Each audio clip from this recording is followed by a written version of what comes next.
Our next interview is with Dr. Gary Chapman, and he's written a book which literally has sold hundreds of thousands of copies called The 5 Languages of Love. This is a tremendous tool for you to prescribe to your patients, but also something that I think can transform your marriage and make it even better. So I encourage you to listen to this segment, not only yourself, but with your spouse.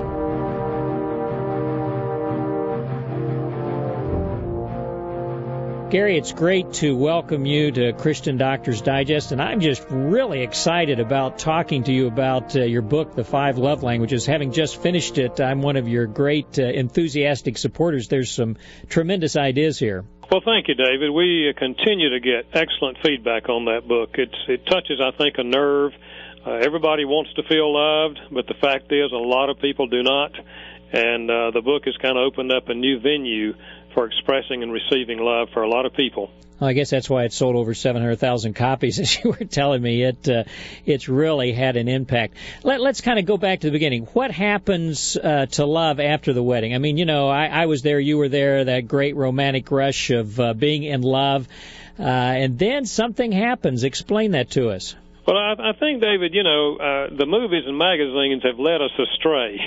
They have given the idea that in-love experience is supposed to last forever, and there's something wrong if it doesn't. Well, the fact is, you know, Dorothy Tenney of Bridgeport, Connecticut, did a long-term study on the in-love experience and found that the average lifespan is 2 years. I mean, we come down off the high. Thank God we come down off the high. We couldn't take it if we didn't, right? You know, when you're obsessed, it's difficult to get anything done. Yeah. So, yes, it's just natural we come down off the high. But the difficulty is, of course, that many people have not learned how to communicate love to each other on an emotional level, and when they come down off that high, they feel devastated. Yeah, the tank really, as you talk about the love tank, it just slowly drains dry, and people end up with a dead marriage. Yeah, exactly. Well, let's talk about that, the whole idea of the love tank being full or empty, and how we go about doing that in our own marriages, as those listening to this, physicians and students and dentists out there, and also as we deal with this issue with our patients, because I know personally from my own experience, these type of situations impact people not only emotionally, they impact them on their health, and they're in our offices depressed, in tears, and the answer is not just Prozac. How do we teach them to do this? Well, I think, David, most of us agree that the most basic emotional need we have is the need to feel loved, and also the need to give love, to love someone else. If it's not met, then all of life begins to look dark. Mm-hmm. And if it is met, then life looks pretty good. And the key is we have to learn how to meet each other's need for love. And in a marriage, the person we would most like to love us is our spouse. In fact, if we feel loved by our spouse, we can conquer the world. Mm-hmm. But if we don't feel loved, then everything else looks bleak. And so what we're trying to do with this book is help couples learn how to speak each other's primary love language and keep that love tank full. Okay, talk about the love language. What do you mean by that? Having worked overseas and learned a foreign language, I'm familiar with how difficult that can be. Yeah. You know, I'm convinced, David, that after 25-plus years of marriage counseling, that there are only 5 basic ways to express love. I call them 5 languages. Mm-hmm. Now, there are many dialects, and I discuss those in the book, but there's only 5 basic languages. And everybody speaks a primary love language. And if you learn to speak their primary love language, you will fill up their love tank much faster. In fact, if you don't speak their primary language, chances are, even though you're speaking some of the others, they will not feel loved. So you can be expressing what you think is love to your spouse, and she's not getting what she needs because you're not speaking the right language. It's like speaking French to somebody who doesn't know French. Exactly. And there are thousands of couples who are like that. They are sincere. They are expressing love to each other, but it's not coming across in the right language. You know, he's saying, I give her gifts. Man, what's wrong? I mean, I haven't missed an anniversary, haven't missed a birthday. I'm giving her gifts. I even throw in a few along the way. And she's saying, I wish he would spend time with me. Yeah. She's begging for quality time. That's what makes her feel loved. He's giving gifts. He's sincere, but he's missing her emotionally. So what are the 5 languages? The 5 primary ones. Yeah, one of them is words, using words to affirm the other person.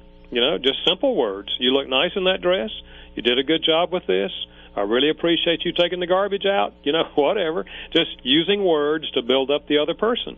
You can speak them, you can write the words, and thus the value of notes. You can even sing the words, but it's using words to build up the other person. A second love language is gifts. It's universal. My background is anthropology. We've never found a culture where gift giving is not part of the love marriage process. A gift says, she was thinking about me. Look what she got for me. And David, the gifts need not be expensive. We've always said it's the thought that counts. But I like to remind people, it's not the thought left in your head that counts. It's the gift that came out of the thought in your head that counts. Yeah. So gifts is a fundamental language of love. The third love language, and there's no particular order to these, is acts of service, doing things for the other person. You remember the old saying, the way to a man's heart is through his stomach? There's some truth to that for some men in particular. And the way to a woman's heart is through the restaurant door. Yes. Yeah. It's doing something they would like for you to do. And cooking a meal is an act of service. So is taking out the garbage and washing the car and mowing the grass and getting white spots off the mirror. Anything that they would like for you to do. Number 4 is quality time, by which I mean you give the person your undivided attention. You can sit on the couch and talk. You can take a walk down the road. You can go out and eat. But it's giving the person your undivided attention. It's not sitting on the couch watching television. Yeah, and too often that's what it is. You're both absorbed in something totally different than each other. Exactly. And then number 5 is physical touch. And, any form of physical touch. Running your hand through their hair, putting your hand on their leg as you drive down the road, hugging, kissing, the whole sexual part of marriage.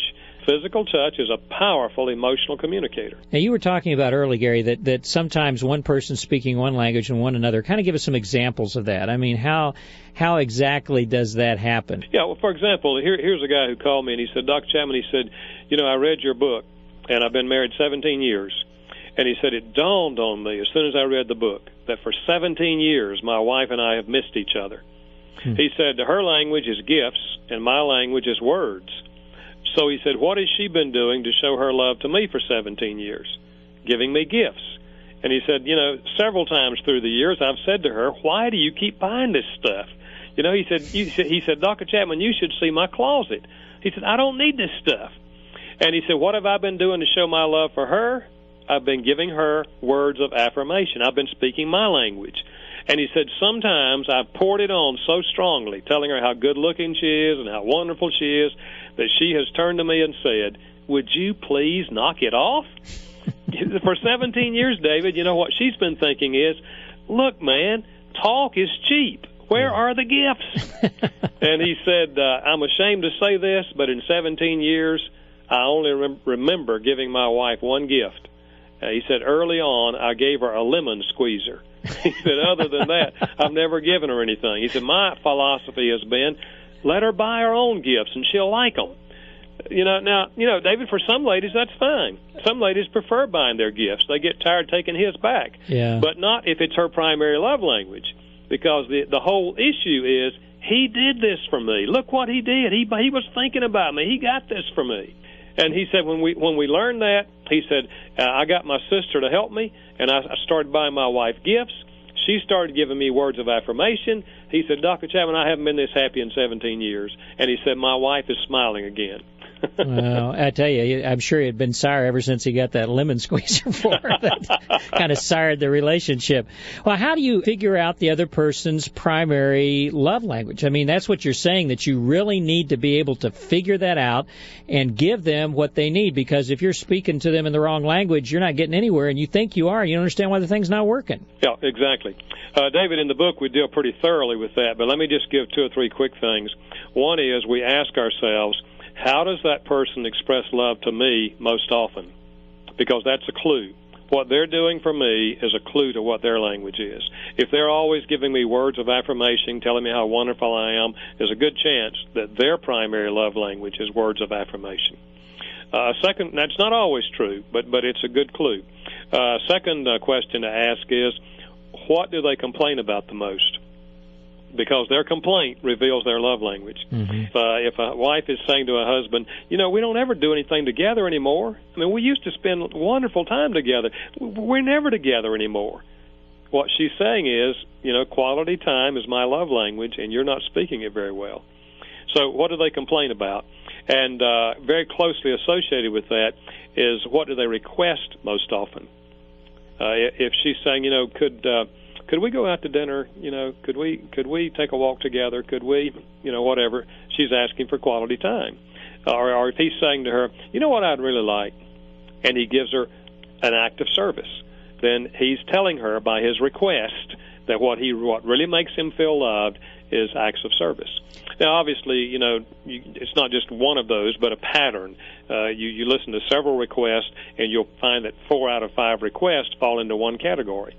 So those are 3 good clues to determine the other person's love language. I know I've seen situations and counseled where someone, the thing that really upsets them is that the house isn't straight when they get home. Exactly. And so that is their primary love language. And the language is service, I guess that's what it would be. Yeah, acts of service, exactly. Right. And so that's the way you express love. Or it can be the physical, it could be all those things. Can you speak more than one language?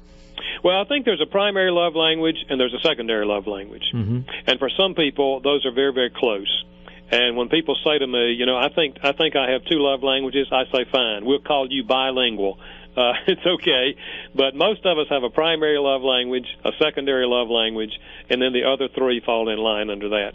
But David, what's important in marriage is that almost never does a husband and wife have the same love language. Almost never. In fact, often her number 1 will be his number 5. Whoa.